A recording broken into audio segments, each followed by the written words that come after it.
Question de négocier avec les terroristes? Non, on ne négocie pas. Il n'y a pas 1 centimètre de ce territoire-là qu'on va négocier. On ne donnera rien, pas 1 franc du contribuable. Si le contribuable nous donne 1 franc, on préfère payer des armes que de négocier. Je pense qu'on a mis ça dans la tête des gens pour nous garder longtemps dans la guerre. Non. Et ça me permet de rebondir à quelque chose qu'on est obligé de dire, qu'on n'a pas peut-être l'intention. Je pense qu'en 2020, il y a eu des négociations pour tenir les élections. Alors, vous les journalistes, je suppose que vous avez suivi et vous savez ce que ça fait. Peut-être il y a certaines choses que vous ne savez pas, mais nous, en tant que combattants, qui nous fait très mal. On était en détachement en 2020, on a reçu les instructions d'arrêter tout ce qui est opération cinétique. Ça veut dire qu'on ne sort plus de nos bases, on reste statique. Déjà, c'est un mal. Ça fait très mal aux combattants, aux soldats de voir ça. Pire, on a été nargués.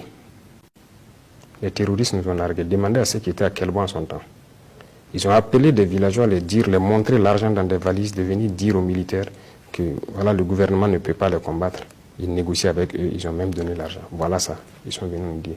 Donc de venir dire aux militaires et aux VDP de déposer les armes. Les gens sont vivants, vous pouvez vous renseigner. Et ceux qui forçaient sortir en son temps, il y a des militaires qui ont été punis. Ceux qui étaient à Bourzanga, ils sont témoins.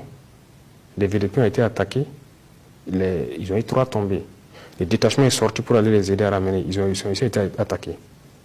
Ils n'ont pas été appuyés, et pire, on a dit qui les a dit de sortir. Plusieurs personnes ont connu cette situation. Ça a fait tomber la combativité. Donc les militaires étaient découragés. Ils ne savaient plus c'est quoi ce problème. Et ça persistait tellement que les gens partent en détachement pour juste s'asseoir. Voilà le premier problème que ça a amené. Deuxièmement, l'argent qui a été donné aux terroristes, parce que ça, les gens ont vu. Voilà, même ceux qui sont à Djibo aussi peuvent témoigner. Les véhicules qui venaient nettoyer puis continuer vers Nassombo avec des valises. Voilà, peut-être à l'armée de l'air vous aurez des preuves. L'argent est sorti. Ils ont pris cet argent, ils se sont équipés. Ils se sont bien installés. Et c'est à partir de ce moment que nous avons commencé à entendre des voix d'enfants au poste. Parce qu'ils ont payé beaucoup de transmissions, ils ont créé un réseau. Et une fois que le réseau a été bien créé, bien stabilisé, ils ont commencé à détruire tous les pylônes. Nous, nos populations ne peuvent plus nous alerter. Et eux, puisqu'ils ont un autre système de communication, et ils ont commencé à détruire tout le système de communication qui existait. Troisième chose négative, ça a coupé le lien entre nous et les populations. Vous imaginez, on vous dit, c'est interdit de sortir. Vous êtes assis. Les populations vous appellent. Et Naba, ils sont ici, ils sont ici, ils sont ici. Vous avez interdiction de sortir. Vous êtes obligé de faire semblant de tourner. Lendemain encore, ils vont dire, 3 jours, 4 jours.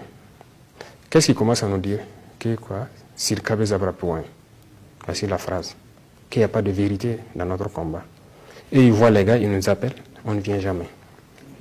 On ne peut pas dire à ces populations-là qu'on a interdiction de sortir.